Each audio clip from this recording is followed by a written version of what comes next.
Welcome to Autism Knows No Borders, a podcast where people connected to autism inspire change and build community. Together with the Global Autism Project, I'm your host, Rachel Harmon, a professional with over a decade of experience in the field of autism services, outreach, and advocacy. We've reached the end of 2025. To celebrate, we'll be reviewing some of our favorite moments from this year. Part 1 will highlight episodes 216 through 228, and Part 2, episodes 230 through 240. We want to thank you for your support and patience during the first half of the year when we released throwbacks due to my maternity leave. This pause allowed me to both spend quality time with my family and plan ahead for the podcast.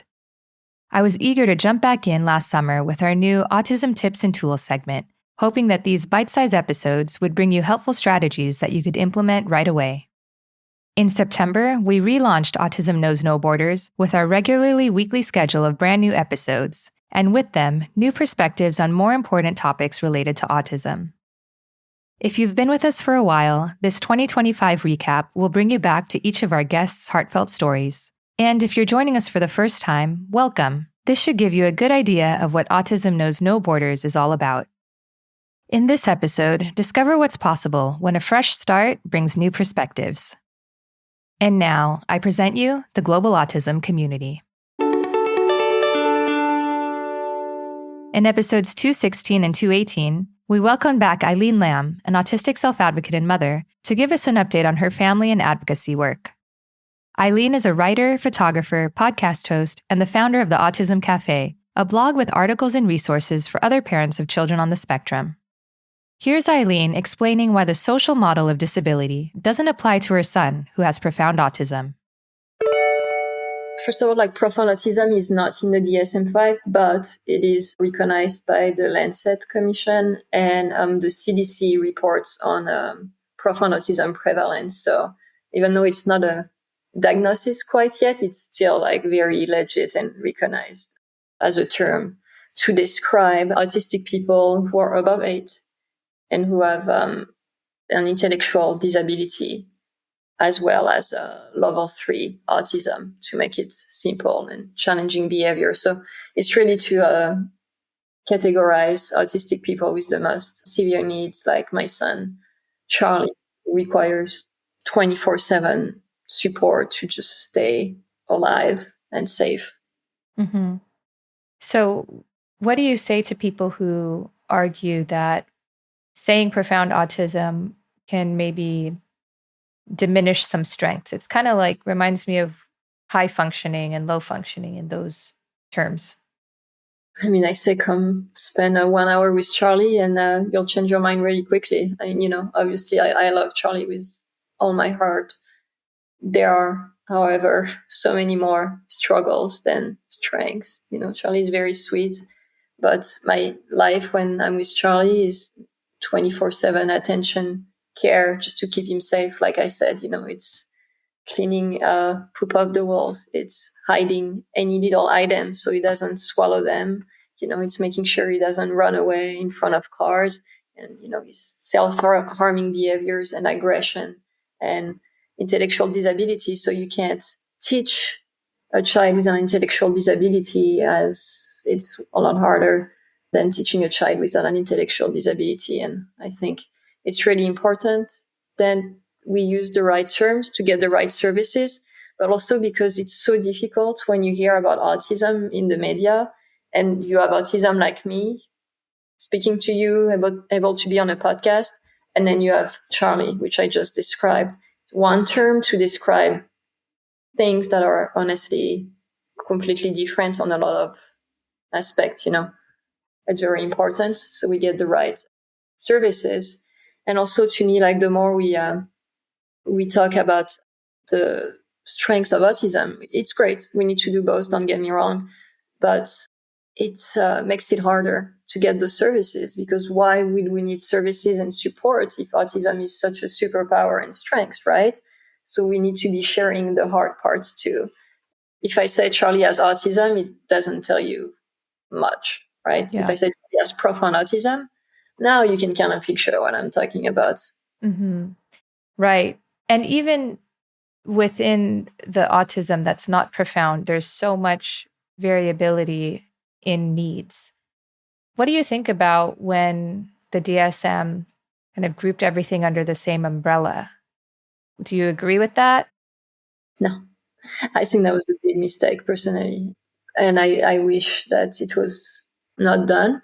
I think it would fix so many of the controversies in the autism community and all of the problems when it comes to funding and representing autism if we still had two separate diagnoses, whether it's having a label, not saying Asperger's necessarily, but something within that category, or a profound autism diagnosis. I don't know how we separate it, but I think having that distinction would be very, very important again, because autism describes so many things these days, from people who are like geniuses able to graduate from Harvard, and to people like Charlie who will never live independently and require 24/7 support.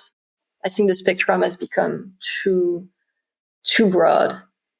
The social model of disability, I guess people believe that autistic people are disabled because of society, because society is not meant for autistic people. So that if you fix the way autistic people are seen and the way society accept them, and the accommodation around autistic people, then autistic people would function a lot better. And then the medical model is what I go by, and what the DSM, like medical professionals, go by, is that autism is a disability, and no matter how accepting society is and how the accommodations around, you're still going to be disabled by your own autism and not by society. Mm-hmm. So it's a difference between being disabled by society and by the actual autism. What do you think about some advocates who are trying to steer away from the medical model and look at autism strictly from a social model of disability? I think that's a very privileged take personally, because even in the most accepting society, Charlie would never be able to function. Like, let's say everyone around him is accepting of his disability. Let's say everything is sensory friendly around him. He still wouldn't be able to communicate. He still will be eating non-edible items. He still would be aggressive. He still will run in front of cars. So the social model of disability only works when it comes to autistic people like myself, who have, fewer challenges and less dangerous challenges. When it comes to someone with profound autism, it doesn't matter if society is accepting. It's great, but it's not gonna take the behaviors away.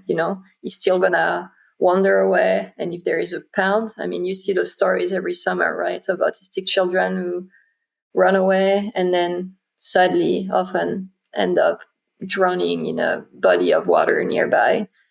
Like, wow.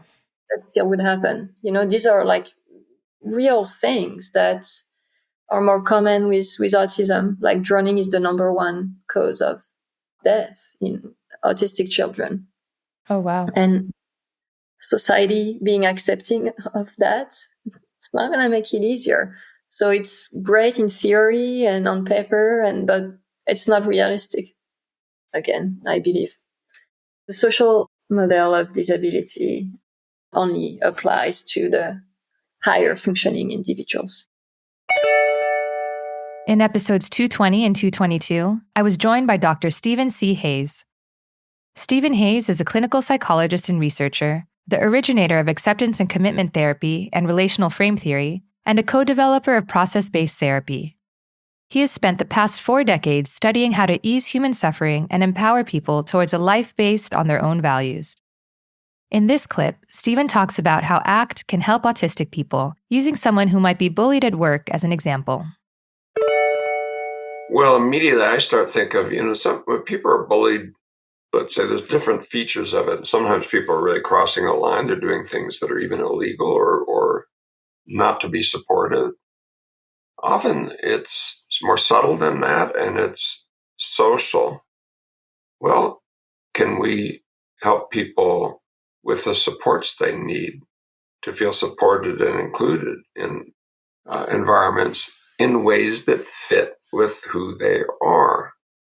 I consulted at a large laboratory of people who work in national security. I won't name the particular place, but it was very important to our national security.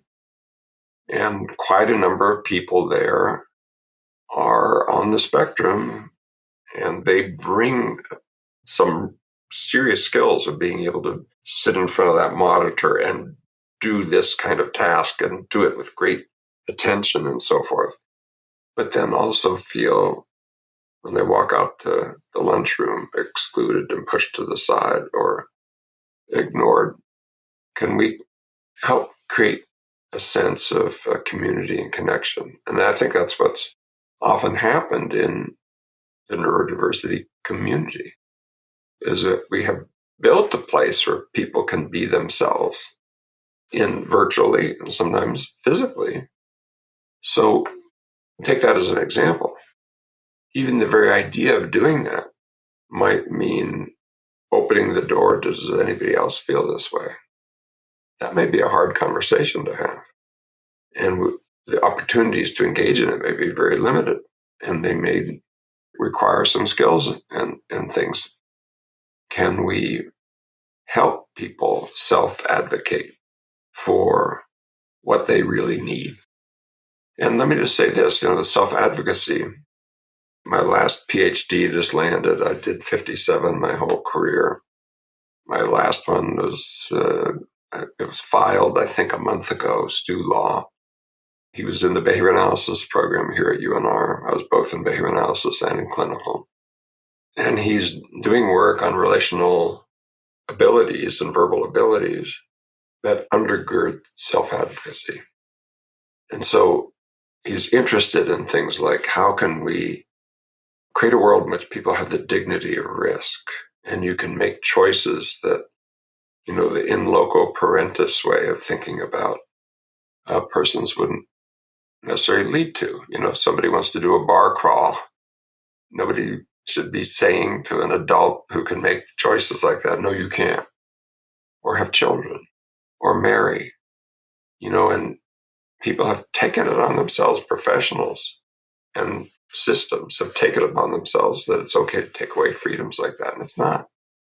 However, here's the part that, as behavior analysts, where it needs to land. Are the skills there, and I'll use the word skills, for self-advocacy? Now come back to ACT and give an example. There may be some emotional openness skills that are required to take even small steps in a given context that would move towards something that could be possible, such as, let's say there is a group of people who are neurodiverse who meet, let's say, on Saturdays there in that community. It might mean going to the group. That may be a huge, huge, huge step. And wouldn't it be cool to have people supporting that and making that so that you don't have to infantilize or categorize or do a wagging finger. You don't have to go to the group. This is your choice. And life might be asking you a question here, because the support you may have found there might be really important as to how then I'm going to deal with being bullied. There may be other people in the same worksite who, with you together, can do some things where joint action could succeed that individual action would seem impossible, just as an example. So here's what I think about it. Psychological flexibility is, what we mean by flexible is we mean having repertoires that are able, in context, to be able to move towards what you really want, given where you are, one step at a time. And where you want, meaning on a values-based journey, this has qualities that I want to manifest and put in my life. And then let's see. We don't know how far, fast, etc. That's not the issue. We're always able to compare ourselves to others, of course. What's more important is, are we on a growth journey that we control and decide as adults. Episode 224 was a global autism community roundtable about autism in the arts, facilitated by community moderator Adrian Sanchez. Listen to autistic self-advocates Robert Schmoose and Sarah Van Koningsveld discuss how they use different art forms as a tool for self-expression.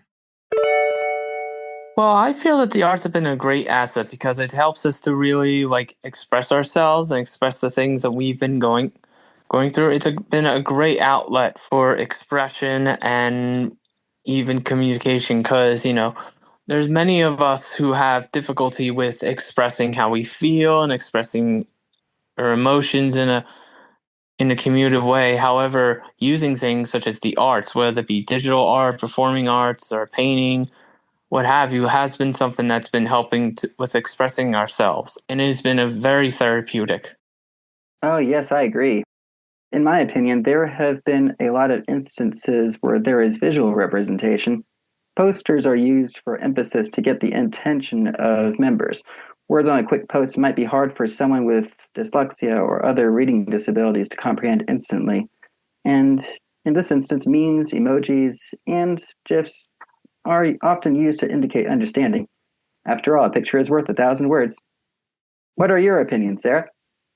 I think my perspective is different than maybe an individual that was diagnosed earlier in life, because I didn't really have an understanding of how the arts played a role in my life as an autistic individual. It's more reflective, right? Like how the arts have shaped me and given me supports. But I would say, as a creative, a dancer, a musician, a visual artist, it's communication, it's expression, it's the arts allow anyone, regardless of their ability to verbalize what they're thinking or feeling, to share that internal experience in their own way.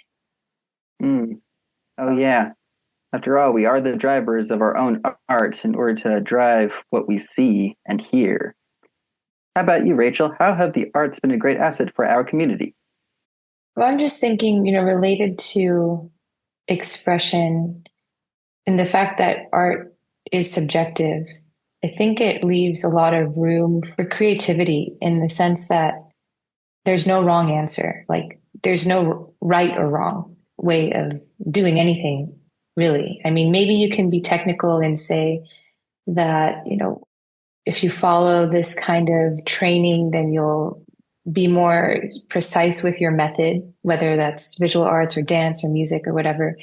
But if you're really just kind of letting it flow out of you, then you can kind of be your authentic self.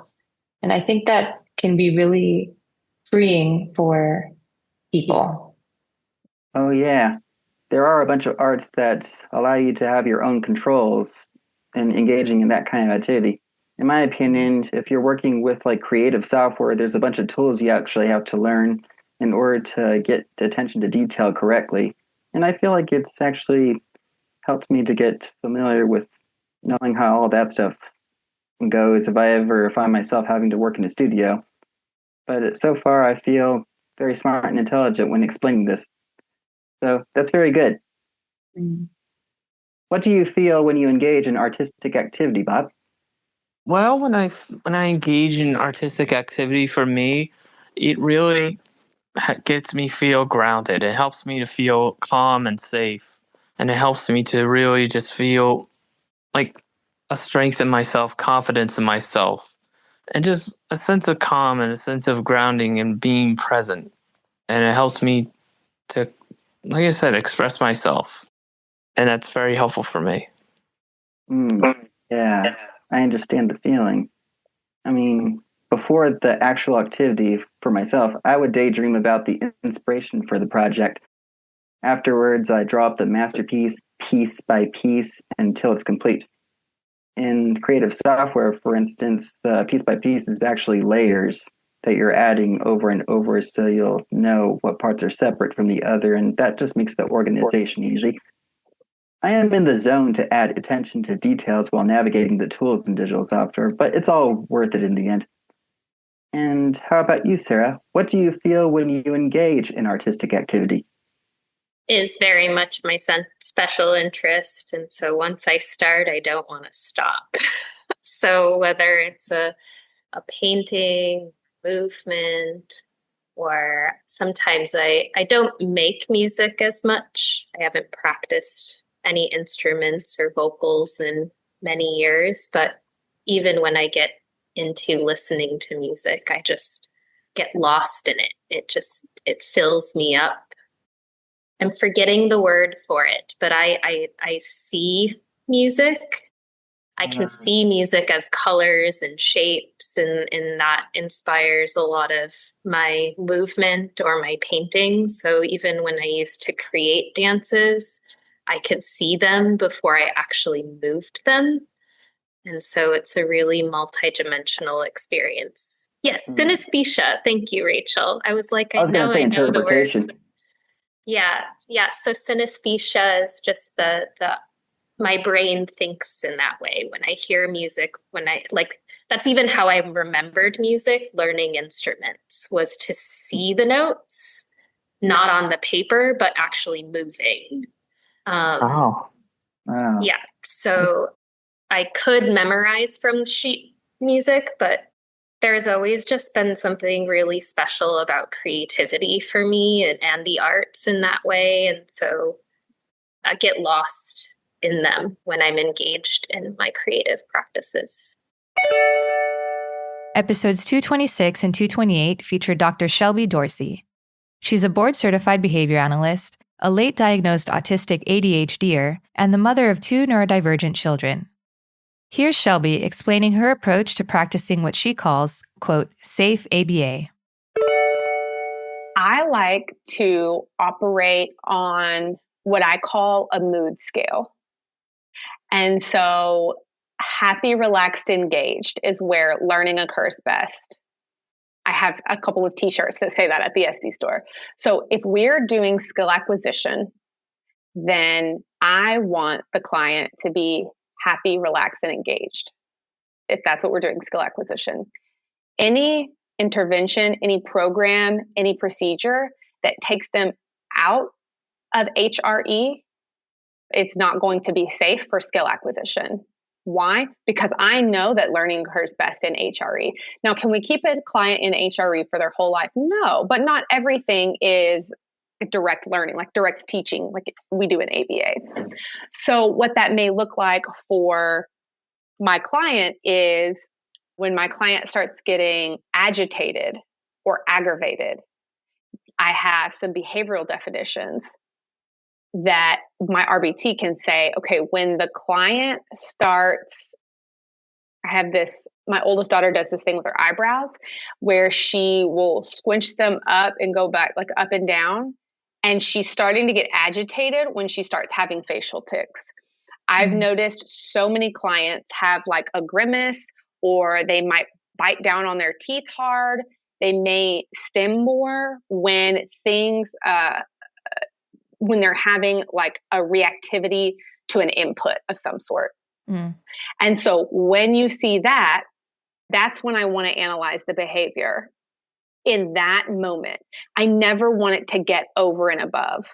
And so people who work with challenging behaviors, high magnitude challenging behaviors, we work a lot on getting to HRE before we introduce skill introduction. Like before we introduce skills, we have to get into a place where we can learn. And I get criticism for this sometimes, but it's very clear that learning occurs best when you're in HRE. What's the critique? That it takes too long to get there? And you may be reinforcing high magnitude dangerous behaviors.